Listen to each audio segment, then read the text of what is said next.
Hi everyone and welcome back to Chess for Charity. In this video, I'm going to show you a really cool puzzle where black's pieces are configured in this weird little box shape. So your job is to find a checkmate in 2 moves here for white. Just to make sure it's clear, the pawns are going up the board for white and down the board for black. Okay, so let's just take a moment to pause and notice some of these things. I'll give you a moment to see if you want to look for the solution, maybe 30 seconds or so. Well, I'm giving you that time. Be sure to subscribe if you have not yet already. Half of the income that I earn in this channel goes directly to charity, so it's greatly appreciated. Let's get into it here. Okay, so one thing you gotta notice right away, neither of these pawns are mobile because you can't take here. There is a pin on the e-file. And you can't take here because there's a pin on this diagonal. That's kind of a cool note. Okay, so what do I do with that information? Well, I know that they're not threatening to capture these, so I have to look at their moves. I also see that this knight on d5 is covering f6, and this knight on h8 is covering f7. Okay, so if I could just give a check, I would win. Right, okay. And this rook is doing a nice job, I guess, defending, but we'll look at that later. So one thought I had was knight c7. Seems to do the job. It's a check. But the second I move the knight from d5, and this is true in chess a lot of the time, when you move a piece, you stop defending a certain square. Well, what happens if I go here? I'm no longer defending f6, which means the king can now go to f6. And I really wish I could check the king here, but I can't check the king in any productive way. I can check them here, but they would just go back to king e6, and that's not going to be mate in 2. I'm looking for mate in 2. I'm not just looking to win. I'm looking for mate in 2. Okay. Let's go back. So, what is the move here? Well, let's keep looking. Maybe you see this move, knight f4. Clever move, because you say, hey, look, they can't take in either direction anything. They can't take anything. Good idea, but again, king f6 is kind of annoying. There's no good way to answer this. I can't check them again. Of course, I could check them. I can play like something like that. It would just get taken, right? So you have to ask yourself, maybe I have to sacrifice something. Maybe I play bishop takes. Great idea. Doesn't really work though. I like the flair. After they take, you have a check, they go back. And you're right that this is going to be mate in 3, but it's not mate in 2, and that's what I want.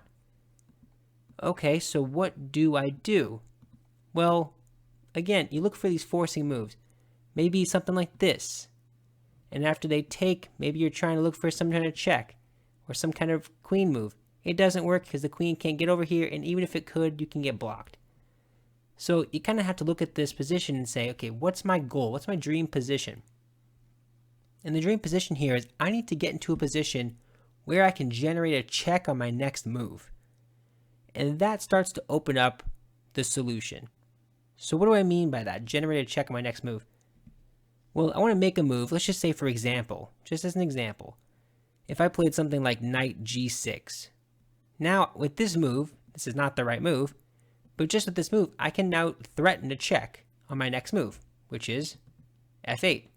That's not checkmate because they can run away, but the point is I now look at a different type of move, a move where I can threaten a checkmate or a check on my next move. Okay, I like that thought. What do I do with that?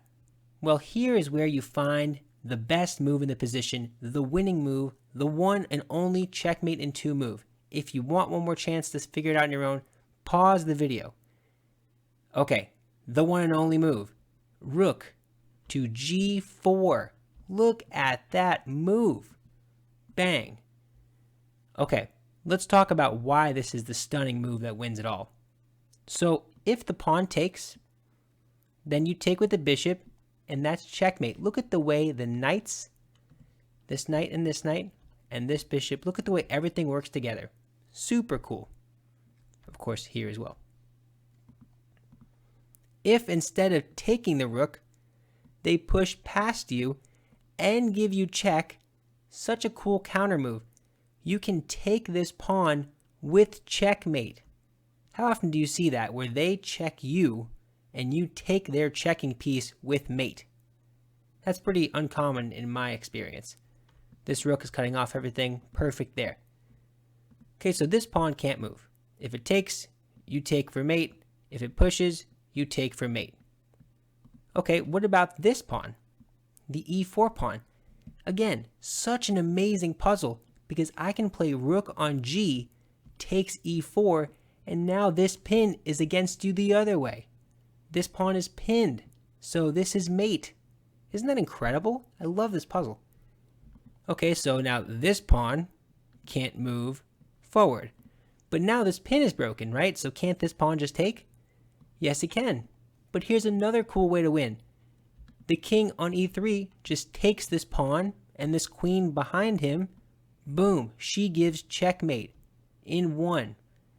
So what have we established? We established that this pawn can't take or capture, take or push, and this pawn can't take or push. Well, all these pawns are immobile, so these 5 things are already ruled out. This king can't even move because it's stalemated currently, like this and like this. So what's left? Just the rook. Well, you might say, I can cover like this square. Like if you're threatening this rook move, if that's the problem, I can cover that, right? So if I were to take this pawn, clearly the threat is I'll go rook g6. But if you do that, good idea. But if you do, you just blocked off your only out square. Knight c7 is mate. Look at the way this knight gives like a semi-smothered mate kind of thing. This knight, of course, helping out. Okay, so the rook has to stay on the 6th rank, or else it's going to get hit with rook g6 mate. If they play rook g6 in themselves, you take it. If they go to any other square, like I said, they go to f6, they're getting hit with mate. They go to g6, they're getting hit with mate. Anywhere along the h-file, they're getting hit with mate. Those are all of the legal moves. So with that move, rook g4, you win. That is it. That's the winning move. I love this puzzle because of the pins, this direction, the pin here, the knight check. All the stuff is so cool. I think my favorite variation is after rook g4, they play e4 and you take back, you go right back to the square you were on, only now it's checkmate. I really enjoy that puzzle. Hopefully you did as well. If you did, let me know in the comments. I love hearing the feedback. It's amazing talking to the community. Thank you all so much, and until next time, talk to you soon. Bye.